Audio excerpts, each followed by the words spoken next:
اور بچوں کے لیے بھی دونوں کیا کریں. کسی نے ایک سوال کیا، آپ نے کہا کہ شرمگاہ کے علاوہ ہر پارٹ کو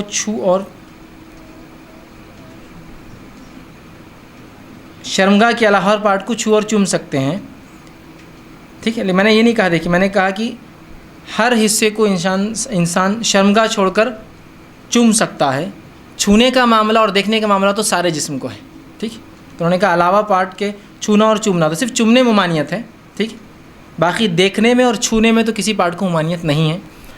تو وہ چھونا بہرحال چھوڑ دیجئے، چوم سکتے ہیں.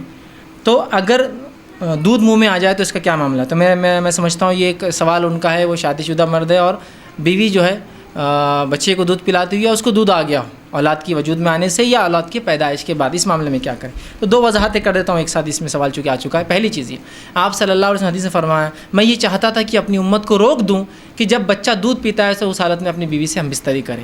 اس کا معنی ہرگز یہ نہیں ہے کہ جب بچہ دودھ پیتا ہے مطلب ایگزیکٹلی ماں جب دودھ پلا رہی جب ہم بستری نہیں کریں. اس کا معنی یہ 2 ایئرس آف ڈیوریشن پیدائش کے بعد جو ہوتا ہے، میرا دل چاہتا تھا کہ روک دوں، لیکن پھر میں نے دیکھا فارس کے لوگ اور رومی لوگ عورتیں اپنے بچوں کو دودھ پلاتی ہیں اور ان کے شوہر ان کے ساتھ رہتے بھی ہیں اور ان کو اس سے کوئی فزیکل نقصان نہیں ہوتا، تو میں اس لیے تم لوگوں کو اجازت دیتا ہوں. تو اس سے پتہ چلا کہ جب رضاعت چالو ہو مطلب 2 سال کا وہ پیریڈ، ایگزیکٹلی لوگ سوال کرتے کہ بچہ دودھ پی رہا اور انسان ہم بستری کرے، تو میں کہتا ہوں تم پاگل تو نہیں ہو؟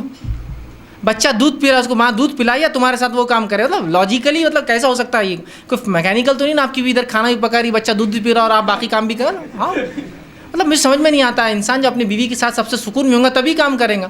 تو وہ جو حدیث میں الفاظ ہے وہ ایگزیکٹلی پلانے کا نہیں، ایگزیکٹلی مانا ہے ان ڈیوریشن آف 2 ایئرس، وہ 2 سال جو رضاعت کی مدت ہے، تب انسان چاہے تو اپنی بیوی سے ہم بستری کر سکتا ہے. اب لیکن اس دوران ہم بستری کرے تو بھائی کا سوال تھا، اور انسان چھو سکتا ہے چوم سکتا ہے.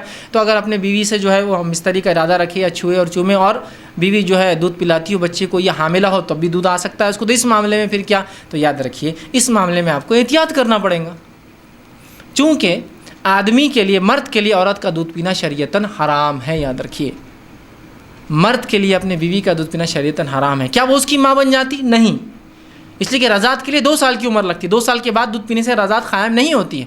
لیکن یہ سخت گناہ ہیں، واللہ عالم اس کی کیا سائنٹیفک جس کو ہم کہیں گے لاسز ہو سکتے ہیں ہم نہیں جانتے، لیکن شریعت نے کہا نہ، تو میں سمجھتا ہوں بس مان لیجئے، نقصان ہو یا نہ ہو وہ ایک الگ بات ہے. ہم شریعت کو عقل کے پیمانے پہ ناپ کر عمل نہیں کرتے، ہم رسول کی زبانی نکل چکا، بس اس بات کو سمجھ میں آئے یا نہ آئے ہم عمل کر گزرتے ہیں.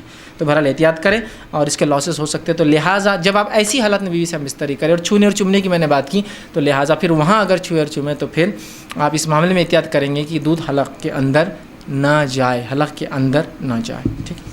کسی نے ایک سوال کیا، تھوڑا اضافہ ہے اس سوال میں، کیا عورت کی چھاتی چومنا مرد کے لیے جائز ہے؟ اگر دودھ منہ میں چلا جائے تو کیا ان کا رشتہ حرام ہو جاتا ہے؟ تو میں نے اس کی وضاحت کر دی، اس کا رشتہ حرام نہیں ہوگا، لیکن اس نے ایک بہت سنگین جرم کیا. یہ غلط فہمی بھی بہرحال رہ گئی تھی کہ لوگ سمجھتے اگر کسی نے غلطی سے بیوی کا دودھ پی لیا تو اس پہ بیوی حرام ہو گئی. حرام نہیں ہوتی، یاد رکھیے، لیکن ایک سنگین جرم ہے، ایک سنگین گناہ ہے جو اس سے ہوا، لیکن اس پہ بیوی حرام نہیں ہوں گی، یاد رکھیے. کسی نے